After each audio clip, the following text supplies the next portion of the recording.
Hi everyone, we are Money and Me, and I'm Ruth, this is Cheryl, this is our pitch. When I was younger, dining out was a huge luxury.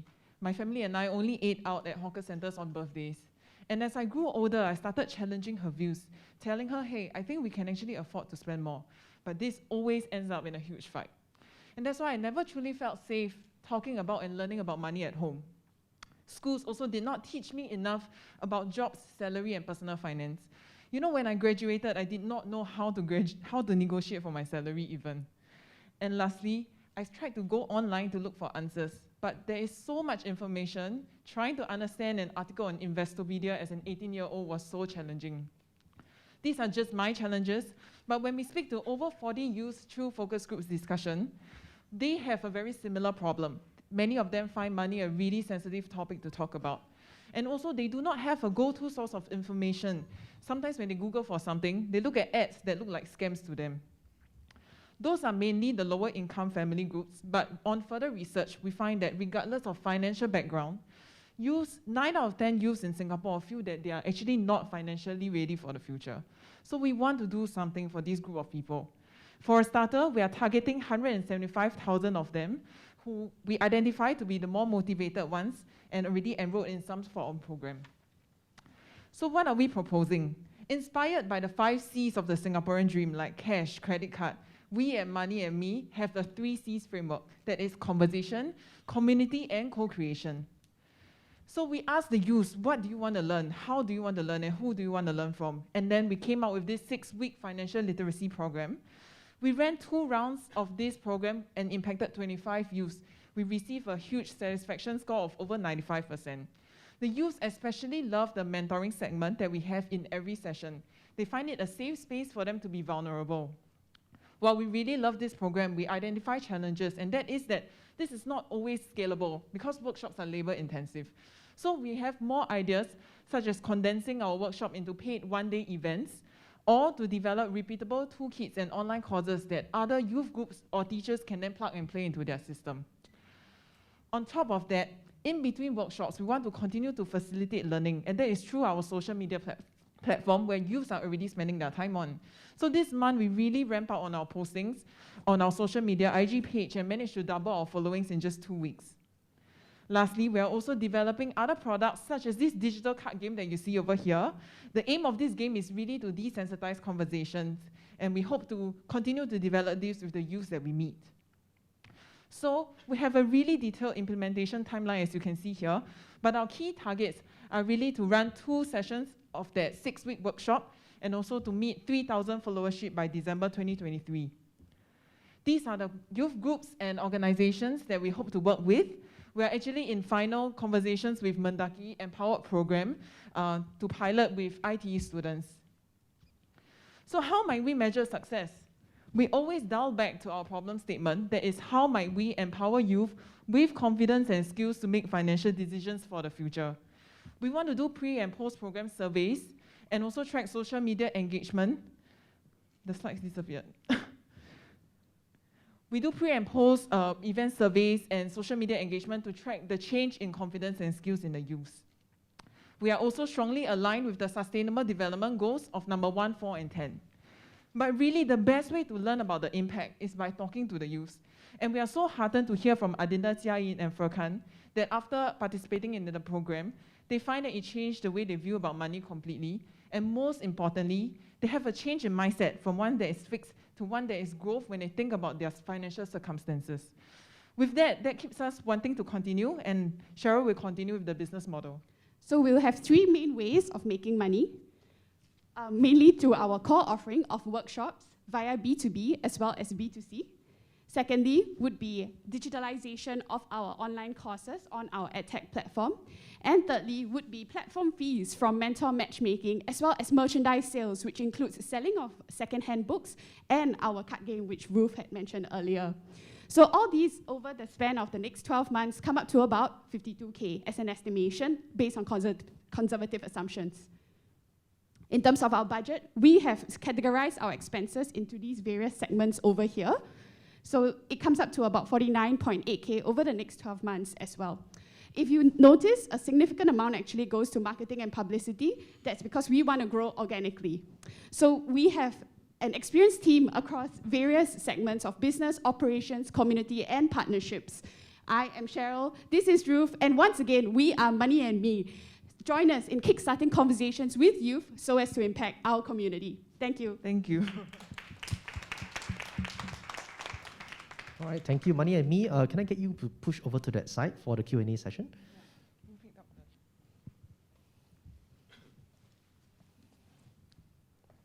Sorry, so this is our third teammate who can't join us, unfortunately. She wanted to fly over, but the COVID didn't allow that. So she may want to chip in for the Q&A as well.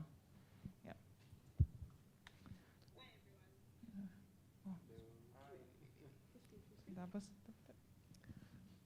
All right, judges, Okay, you we're can ready start. for the questions. Yeah. Yeah.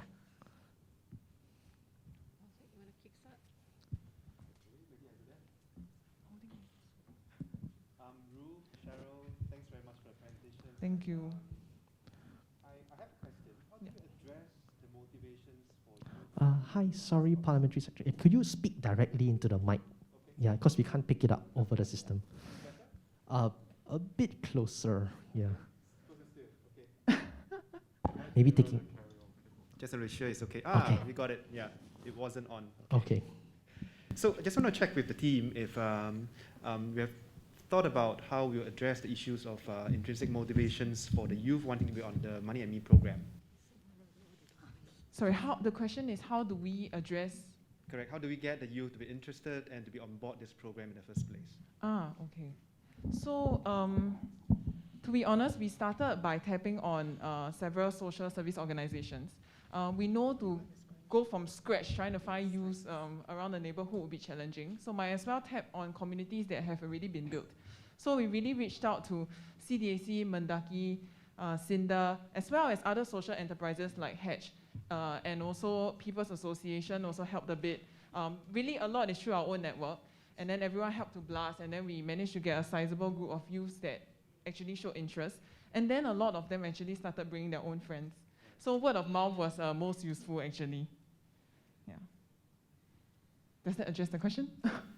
Maybe I can ask an extension question. Because it's 6 weeks, it's a sizable amount of commitment to a program. So were there any difficulties that you encountered with sustaining the interest across the 6 weeks?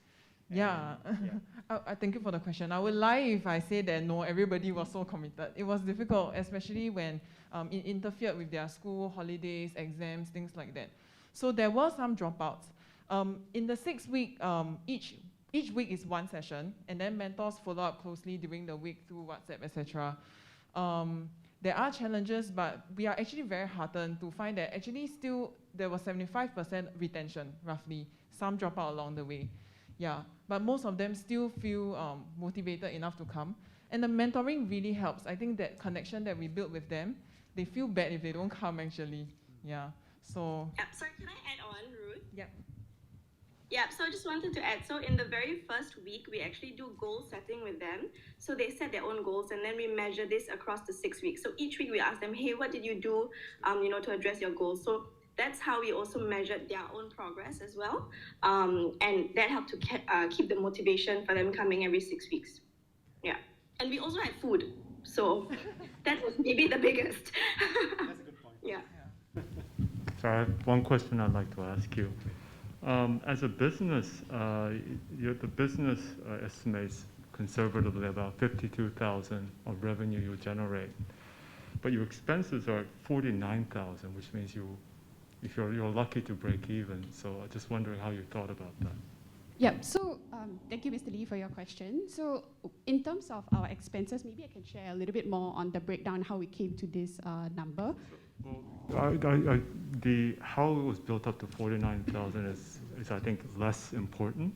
I think more important is as you forecast your revenue, sometimes things don't work out the way you want. It might be less. The problem is when your expenses are more than your revenues, you start bleeding money. So I was thinking, how do you think about that? So the goal to be financially sustainable is something that we put on ourselves, to be honest. It's not even the judging criteria here for everyone to be financially sustainable, but for us, we want to impact a lot of youth, and that's why we need to be financially sustainable. So this forecast that we did is with the aim to break even. Of course, like what you mentioned, we may not be able to earn as much as we could, and then that's when we can do our own analysis to see what's the reason. Is it which segment we should focus on that would be more financially sustainable for us? Yeah. So I think I just wanted to add on also with the fact that the products that we're trying to come up with, because I mean, if we can't decrease our expenses, then we have to up our top line, right, our revenue. So we tried to come up with products that allow us to scale. So that's what Ruth mentioned earlier in terms of future scalability. And this includes the digital online course as well as the card games and sale of books. So I think especially the online course would be a form of a recurring revenue for us. And once we get it up, then from there it just sells itself. And another thing would be, yeah, hopefully. And another thing would be the fact that it's a community that we are trying to build. This whole mentorship aspect, the connection, was something that we identified as key and as a differentiator in terms of Money&me versus other financial literacy platforms out there that you have heard of. And this is what would keep the stickiness of consumers, our youths, right, within the community, and from there it grows, and it will grow very organically. So we are optimistic hopeful on that. for that. Yeah. I just have one question, point of clarification. Great ideas. My question is that what exactly will be the outcome that the participants will get from attending this course? Are they talking about being, exactly what would they get out of this course? Yeah. Yeah, I hear you. Thank you for your question, Ms. Zuraida. To be honest, we have tracked very closely a lot of metrics. We did pre and post surveys intensively in our 2 workshops. And the main thing, the key thing that we observed that has improved, that even the youths themselves find has improved, is really their mindset. So just a very quick one. At the start, we did a survey. We asked them, how do you define someone who is rich? How do you define someone who is poor? And then they often say things like, someone who is rich is lucky, someone who is poor has to worry a lot. And towards the end, we asked them again, and their answer changed, and they recognized that they started saying things like, someone who is rich is someone who is financially literate, who is smart, who is savvy, who is informed. And I think this is the main thing that we want to drive home, that they recognize that they have changed mindset, and that will empower them to continue to learn along the way. Yeah. I hope that answers your question.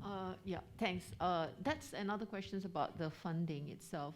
I note from your breakdown that you're charging like $35 per person for your course. How might the kids pay for it? And yeah. Right. So originally when we were trying to brainstorm on a price point, that was indeed a struggle. We were trying to find a reasonable point at which most people, majority of youth, would have access to it. But we also kept in mind that we wanted to open up from just simply the 17 to 20 group, which we originally started with, and low income, to those who were non-low income. So bearing that in mind, we realized, and also kind of did a survey by word of mouth, etc. And also, then that's when we realized, okay, 35 would be a reasonable level. And that's also something we're planning to try out along the way, and we would make adjustments accordingly. So with that. So those with the spending power, we hope that 35, they realize that it's not as big as a sum as they think. They are spending $20, $40 on games, on gym per session. Yeah, but we also want to continue to target all segments of the population, also those who may have less disposable money to spend on, and that will hopefully go through the organizations that we still want to work closely with. Yeah, but the price is really something that we're still debating back and forth with. Yeah. And another key point, which was term that came to my mind with this question, is the sort of a cross-subsidization model, where we, at some point, if we see that those who are from low-income backgrounds are unable to afford it, then we would try to capture those who can afford it and see how we can subsidize it for those who can't.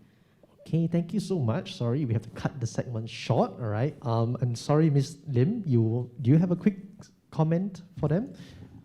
No worries, it's okay. Okay, thank you so much. And with that, thank you, judges, and thank you, Money and Me. Thank you for the questions. Thank you. Thank you. Round of applause, please.